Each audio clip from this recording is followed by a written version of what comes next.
जब देश की अर्थव्यवस्था लड़खड़ा रही हो, जब रुपया इतिहास के सबसे कमजोर दौर में पहुंच चुका हो, जब डॉलर 96 रुपये के पार चला गया हो, जब विदेशी मुद्रा भंडार तेजी से खाली हो रहा हो और जब सरकार खुद जनता से कह रही हो कि सोना मत खरीदो, तेल कम इस्तेमाल करो, निजी गाड़ियां कम चलाओ, तो सवाल उठता है, क्या सत्ता में बैठे लोग खुद इन बातों का पालन कर रहे हैं या फिर जनता के लिए त्याग और नेताओं के लिए सिर्फ दिखावा।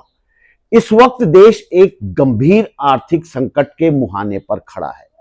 आने वाले समय में हालात इतने खराब हो सकते हैं कि जरूरी विदेशी सामान खरीदने के लिए भी देश के पास डॉलर कम पड़ जाएं।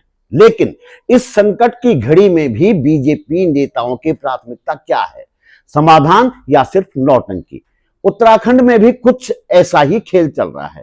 कैमरों के सामने दिखावटी संदेश, प्रतीकात्मक ड्रामे और जनता को सीख देने वाले बयान, लेकिन खुद की जिंदगी में कोई बदलाव नहीं। आखिर ये दोहरा चरित्र क्यों? देश संकट में है या सिर्फ जनता को डराया जा रहा है? और अगर हालात इतने ही गंभीर हैं तो सत्ता में बैठे लोग खुद उदाहरण क्यों नहीं बनते? इन्हीं सवालों पर बात करेंगे आज के इस वीडियो में।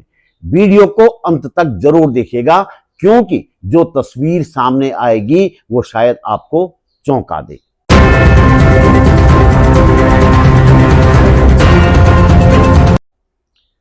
नमस्कार, बात बोलेगी चैनल पर आपका स्वागत। मेरा नाम है त्रिलोचन भट्ट और मैं करता हूं जन सरोकारों की बात। पिछले दिनों प्रधानमंत्री नरेंद्र मोदी ने देशवासियों को कई त्यागपूर्ण सुझाव दिए। कहा गया कि 1 साल तक सोना मत खरीदिए, निजी गाड़ियां कम चलाइए, घर से काम कीजिए, तेल की खपत घटाइए। संदेश साफ था, देश की आर्थिक स्थिति सामान्य नहीं है। सरकार भले खुलकर न कहे, लेकिन प्रधानमंत्री की अपीलें इस बात का संकेत थी कि भारत एक बड़े आर्थिक संकट की ओर बढ़ रहा है। लेकिन सवाल यह है कि क्या इन सलाहों पर खुद प्रधानमंत्री और सत्ता में बैठे लोग अमल कर रहे हैं? कम से कम शुरुआत तो ऐसी बिल्कुल भी नहीं दिखी। इन अपीलों के अगले ही दिन प्रधानमंत्री गुजरात पहुंचे। वहां लंबा चौड़ा रोड शो हुआ, दर्जनों गाड़ियों का काफिला सड़कों पर उतरा और इतना ही नहीं, सोमनाथ मंदिर के ऊपर आधा दर्जन लड़ाकू विमानों की फ्लाई पास्ट भी करवाई गई। जिस समय देश की जनता को पेट्रोल बचाने की सीख दी जा रही थी, उसी समय सत्ता का प्रदर्शन हजारों लीटर ईंधन फूंक कर किया जा रहा था। एक अनुमान के मुताबिक इस पूरे आयोजन में 70,000 से लेकर 1 लाख लीटर तक तेल खर्च हुआ। यानी जनता से मित बेईता की अपील और सत्ता के लिए बेहिसाब प्रदर्शन। इसके बाद सोशल मीडिया पर प्रधानमंत्री और सरकार की जमकर आलोचना हुई। लोगों ने सवाल उठाए कि अगर हालात इतने गंभीर हैं तो सबसे पहले उदाहरण सत्ता में बैठे लोगों को पेश करना चाहिए था। शायद यही वजह रही कि बाद में प्रधानमंत्री के काफिले में गाड़ियों की संख्या कम की गई और मंत्रियों को भी फिजूल खर्ची से बचने की हिदायतें दी गई। प्रधानमंत्री की अपील का तो पता नहीं, लेकिन सोशल मीडिया में जो छीछालेदर हुई उसका असर उत्तराखंड में भी दिखा। उत्तराखंड सरकार ने भी आर्थिक संकट के बीच कुछ बड़े फैसले लेने का ऐलान किया। कहा गया कि मंत्रियों की फ्लीट में चलने वाली गाड़ियों की संख्या में 50% कटौती की जाएगी। सुनने में यह फैसला बड़ा सख्त और जिम्मेदार लगता है, लेकिन जरा इसका गणित समझिए। कुछ समय पहले एक वीडियो वायरल हुई थी जिसे मुख्यमंत्री की फ्लीट बताया गया। उस काफिले में 40 से ज्यादा गाड़ियां दिखाई दे रही थी। मान लीजिए उसमें कुछ अतिशयोक्ति रही हो, तब भी आमतौर पर मुख्यमंत्री की फ्लीट में 20-25 गाड़ियां तो होती ही हैं। अब सरकार कह रही है कि इनमें 50% कटौती होगी, यानी कि संकट के दौर में भी मुख्यमंत्री और मंत्रियों के साथ 10-12 गाड़ियों का काफिला चलता रहेगा। लेकिन सवाल यह है कि आखिर क्यों? जब देश को आर्थिक आपातकाल जैसी स्थिति का एहसास कराया जा रहा हो, जब जनता से कहा जा रहा हो कि तेल बचाइए, निजी वाहन कम चलाइए, तो सत्ता के लोगों के लिए 10-12 गाड़ियों की जरूरत कैसे बची रहती है। और इसी बीच आज के अखबार में छपी एक तस्वीर बहुत कुछ कह जाती है। तस्वीर में प्रधानमंत्री के काफिले में सिर्फ 2 गाड़ियां दिखाई दे रही हैं। खबर में दावा किया गया है कि यह पहली बार है जब प्रधानमंत्री इतने छोटे काफिले के साथ निकले। बीजेपी ने खुद इस तस्वीर को अपने सोशल मीडिया हैंडल से जारी किया। अब सवाल सीधा है, अगर प्रधानमंत्री 2 गाड़ियों में चल सकते हैं तो फिर उत्तराखंड के मुख्यमंत्री और मंत्री 10-12 गाड़ियों के बिना क्यों नहीं चल सकते? क्या संकट सिर्फ जनता के लिए है? क्या बचत केवल आम आदमी करेगा, या फिर सत्ता का वैभव हर हाल में बचा रहना चाहिए, चाहे देश आर्थिक संकट में ही क्यों ना हो? आज उत्तराखंड की राजधानी में बड़े दिलचस्प नजारे देखने को मिले। कोई मंत्री स्कूटर पर फर्राटे भरता दिखा तो कोई विधायक सिटी बस से सफर करता नजर आया। ऐसा माहौल बनाया गया कि मानो सत्ता ने अचानक सादगी का चोला पहन लिया हो। वैसे ये सादगी अभियान नया नहीं है।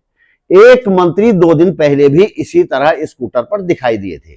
लेकिन सोशल मीडिया के दौर में जनता सिर्फ तस्वीरें नहीं देखती, तस्वीरों के पीछे की कहानी भी खोज निकालती है। लोगों ने उस स्कूटर की पूरी कुंडली खंगाल डाली और जो जानकारी सामने आई उसने इस पूरी सादगी की पटकथा पर सवाल खड़े कर दिए। बताया गया कि जिस स्कूटर पर मंत्री जी नौटंकी कर रहे थे उसका न पॉल्यूशन सर्टिफिकेट था न इंश्योरेंस, यहां तक कि स्कूटर बॉन्डेड निकला। यानी कि जिस वाहन पर बैठकर जनता को संदेश दिया जा रहा था वही खुद नियमों के दायरे से बाहर था। अब सवाल यह है कि क्या ये मंत्री और विधायक आने वाले दिनों में भी इसी तरह स्कूटर और निजी बस से सफर करेंगे? क्या कल भी ये बस स्टैंड पर लाइन में खड़े दिखाई देंगे? क्या अगले महीने भी इनके सरकारी काफिले गायब रहेंगे, या फिर ये सब सिर्फ कैमरे के सामने एक दिन का प्रदर्शन था? और हाँ, कैमरे से याद आया, इन सादगी यात्राओं में एक चीज कभी गायब नहीं थी, कैमरा और कैमरामैन। स्कूटर छोटा हो सकता है, बस साधारण हो सकती है, सिटी बस, लेकिन कैमरा हर जगह मौजूद था, क्योंकि मकसद शायद सफर करना नहीं बल्कि सफर करते हुए दिखना ज्यादा था। इन तमाम घटनाओं के बीच जनता एक सवाल पूछना चाहती है, क्या देश सच में संकट में है या फिर त्याग केवल आम लोगों के लिए है? क्योंकि अब हमारी सरकारें तमाम तरह की जवाबदेहियों से ऊपर उठ चुकी हैं। इसलिए जनता को ये सवाल अपने मन में ही रखने चाहिए। सवाल पूछना वैसे भी अब देशद्रोह की श्रेणी में आ चुका है। इसलिए सबसे सुरक्षित तरीका है चुप रहना और सब सहन कर लेना। इस तरह की नौटंकी के अलावा बीजेपी खेमे से झूठ भी जमकर परोसा जा रहा है। हाल ही में मंत्री धन सिंह रावत के नाम से बनाए गए एक सोशल मीडिया पेज पर कांग्रेस अध्यक्ष गणेश गोदियाल के बारे में लिखा गया कि उन्होंने कहा है कांग्रेस सरकार सत्ता में आई तो आयुष्मान कार्ड बंद किया जाएगा।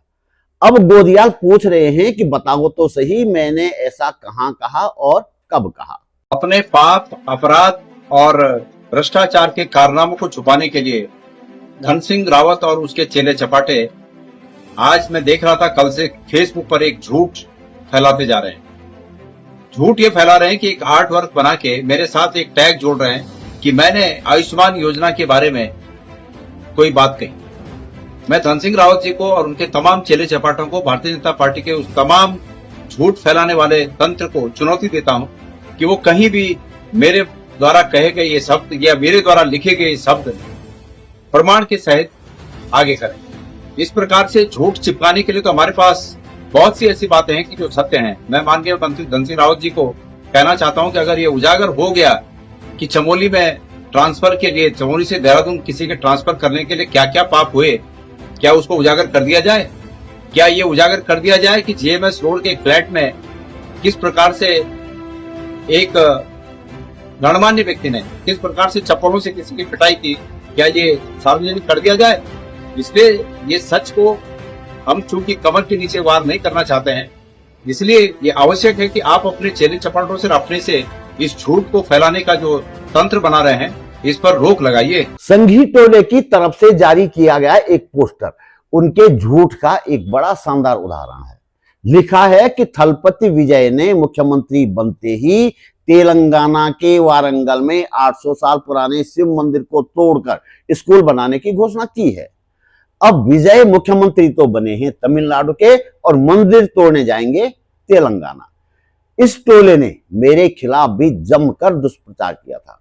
दरअसल मैंने सोनम वांगचुक की गिरफ्तारी का सोशल मीडिया पर विरोध किया था और पेपर लीक के खिलाफ देहरादून में चल रहे युवाओं के आंदोलन का समर्थन किया था। संघी टोले ने दुष्प्रचार किया कि मैं लेह की हिंसा में शामिल था और अब उत्तराखंड में आग लगाने के लिए यहां आया हूं। ये संघियों के झूठ के कुछ नमूने हैं। वैसे अब वक्त तो हाथों से निकल चुका है करीब करीब, फिर भी इनके झूठ और इनकी नौटंकियों को समझने की कोशिश कीजिएगा जरूर। तो दोस्तों, इस वीडियो में इतना ही। यह मंच किसी राजनीतिक दल, धन्ना सेठ या सरकार का नहीं है।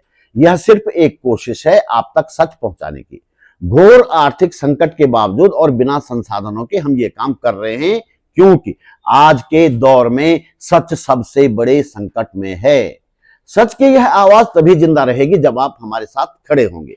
अगर आपको लगता है कि सवाल पूछते रहना जरूरी है, तो जितना आपसे बन पड़े आर्थिक सहयोग अवश्य कीजिएगा।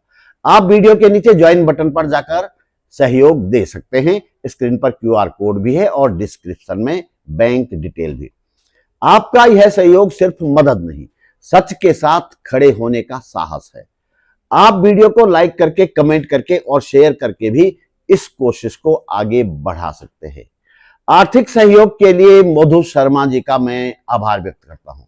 आपका सहयोग हमें हौसला देता है सच बोलने का, सवाल पूछने का और संवैधानिक मूल्यों की रक्षा के लिए खड़े रहने का। अगर आप पहली बार मेरे चैनल पर आए हैं तो प्लीज चैनल को सब्सक्राइब करना न भूलिएगा। जल्दी मिलते हैं एक और मुद्दे के साथ, एक और सच के साथ, एक और वीडियो में। नमस्कार।